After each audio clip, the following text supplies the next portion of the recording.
Considering the town is covered in fog, it makes sense that we get lost from time to time in Silent Hill, but some tasks make it seem like we're going to be stuck here forever. Makeshift handles using a lighter, wax doll and horseshoe? What? Keypad combinations that correlate to a facial structure within a poem? Sorry? And what is that? These are the top 10 hardest Silent Hill puzzles. Starting things off, we have the doll puzzle of Silent Hill Origins. Within the Everworld Infirmary, Travis Grady finds 5 dolls, each representing various patients and their mental conditions. We have to assess each doll's appearance and attribute the doll to a specific room within the male seclusion ward. For example, the first doll is holding a knife and really looks like he could do me in. This corresponds to room 4, where we find the door heavily barred. The second doll looks crispy, and so this corresponds to room 2, where the room is burned. Once we attribute each doll to their correct room, we can give their specific pill found on a nearby clipboard. We can then retrieve Dr. Harris's key. This puzzle is a bit messy if you have bad memory or poor focus like me. I'm putting this puzzle on my list because I feel like I was f***ed over. At the end of the Devil's Pit mines, Murphy finds a mining cart rail which must be activated using the control panel in order to escape. This control panel has 5 buttons which are labelled A through E and are all different colours. Nearby is a corpse of a prisoner who is holding a child's poem, which serves as a guide for what colours you need to press. No colours are actually mentioned here, but I'm sure we can figure out what each line means. Ash is grey, blood is red, trees are green, and blood is still red. Simple, right? Wrong. This last line here is to fool us. The correct colour here is actually blue, because Toluca refers to Toluca Lake. Aha, good one.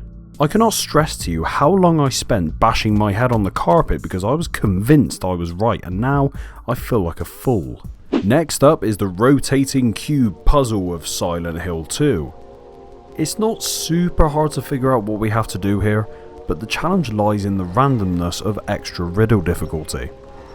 Located within the labyrinth area of Silent Hill, James Sunderland has to turn this cube, which also turns a room with different holes. James must turn the cube in such a way that the room reveals a pathway through one of these holes. It makes sense. It's just a colossal pain in the ass on extra riddle difficulty as the cube's rotation is completely random. Maybe you'll reveal the path on your first cube spin. Or maybe you'll be here for 3 to 5 business days. Who knows? Okay, this puzzle really beat my ass. In Silent Hill 4, Henry Townsend has to access the basement area of a burned down orphanage located in a forest.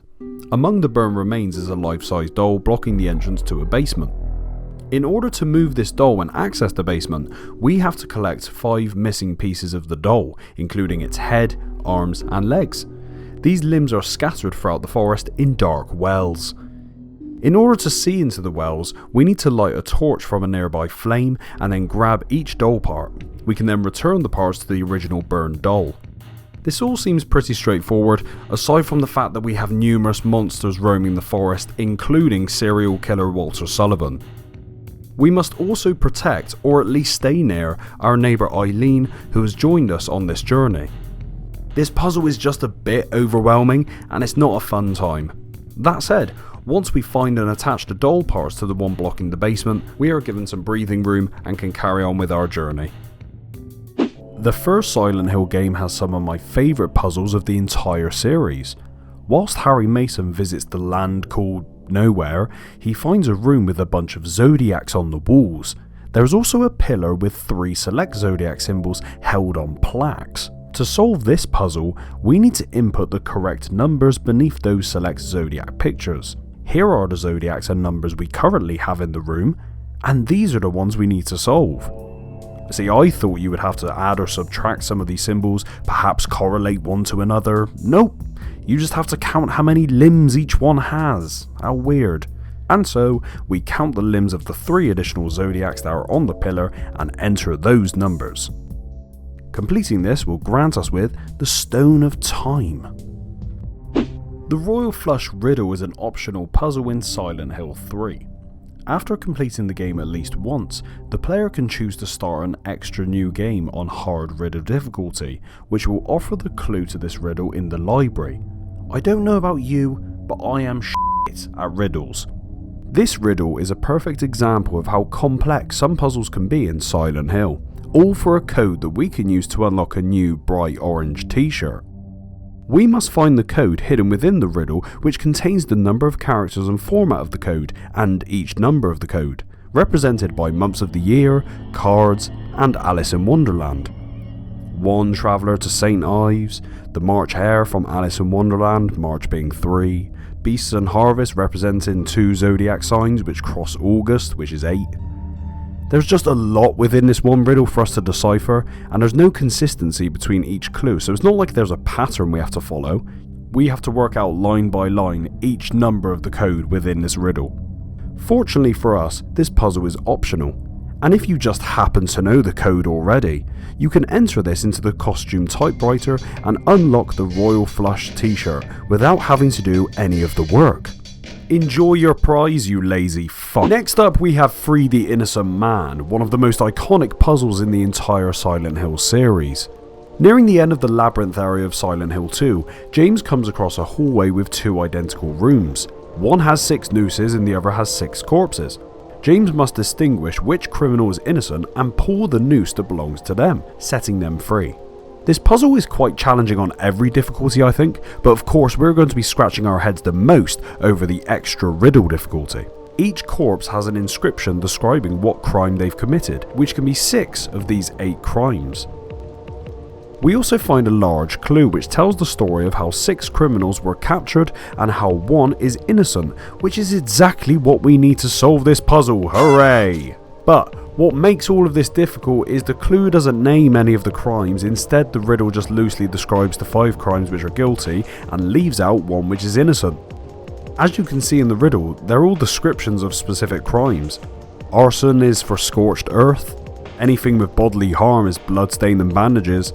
The reason why I was stuck for so long on this puzzle is I had no idea what Whispered Cries of the Maiden or But a Meaningless Contract means, because I'm thick. Also, some of these descriptions suit multiple crimes, so it just took me a while to eliminate the guilty ones and find that the thief isn't mentioned here at all, and that's because they are innocent. I highly suggest using a notepad for any difficulty of this riddle, specifically for anyone who is easily confused, but maybe that's just me. Right, I hate this puzzle. The Shakespeare Anthology puzzle.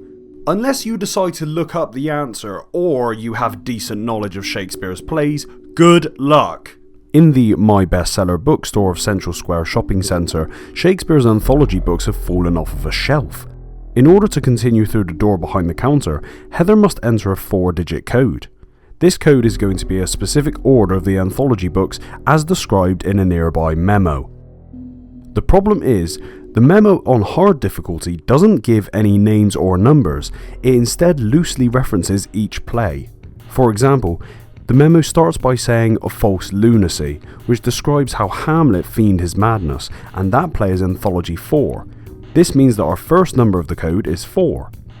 This part of the puzzle is a challenge itself, as it isn't 100% clear which play is being discussed, especially if you have no idea what these plays are about. Truth and Lies? Yeah, that's Macbeth. Black and White? Oh, of course that's referring to Othello.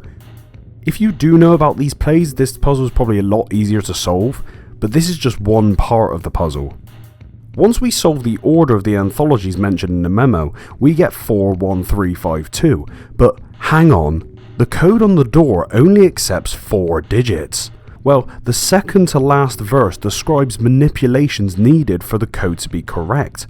One vengeful man spilled blood for 2 refers to Hamlet, and so we need to multiply this anthology number by 2, which is now 8. 3 witches refers to Macbeth, and disappeared insinuates we need to remove this anthology number from the sequence. If we follow all of the commands correctly, we are now left with only 4 digits, which are 8352. There is a lot for us to do in this puzzle, and one mistake can really throw us off. Personally, if I were Heather, I would have gone next door to Helen's Bakery and enjoyed some fresh snacks. Bread. Brookhaven Hospital is full of creepy nurses and various notes from Stanley Coleman. I have another video on the story of Stanley if you're interested in watching that next. Heather comes across a door which can be unlocked by entering the correct code into a keypad.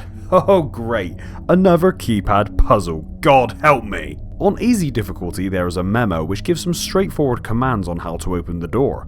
On hard difficulty, the memo instead reads a sadistic poem which describes what the writer would do to their lover's face. Spoiler alert, it gets pretty graphic.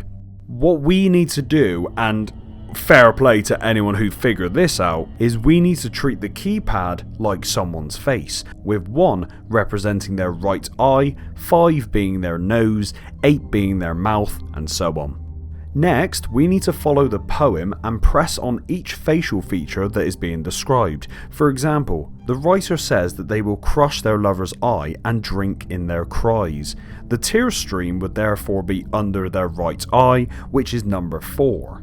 They say they would bite their lover's tongue, which would be number 8, the mouth, and so on.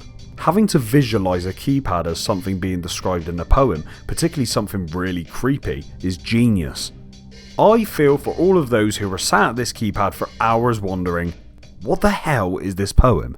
What the hell is this poem? In Silent Hill 1999, we find a poem stuck to the classroom blackboard titled A Tale of Birds Without a Voice. There is also a piano where the center keys are covered in blood and 5 of the keys are muted. Harry must hit the right sequence of keys in order to unlock the silver medallion. The poem I mentioned contains various birds that are either black or white like the keys of the piano. Harry must figure out which bird relates to each muted key. This requirement alone is a mission for my brain to figure out, let alone to actually solve the puzzle. That said, to solve the puzzle, we must read the poem which says, "A pelican with white wings flew," which means that the first key is white. A dove flying as far beyond the pelican, meaning another white key far from the first is next. A raven flies farther than a dove, meaning a black key beyond the previous key is next.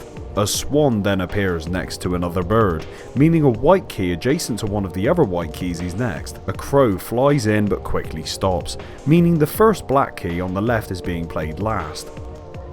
This puzzle was at the top of my list because it had so many people scratching their brains, and is the first puzzle of its kind in Silent Hill. It's creative and iconic. This puzzle certainly inspired future puzzles in the franchise and set the tone for how far we would have to go to escaping this town. There you have it, those are my top 10 hardest Silent Hill puzzles. I think I need to sit down for a few minutes. Was there other puzzles that I missed? Leave your thoughts in the comments and remember to subscribe for more Silent Hill videos.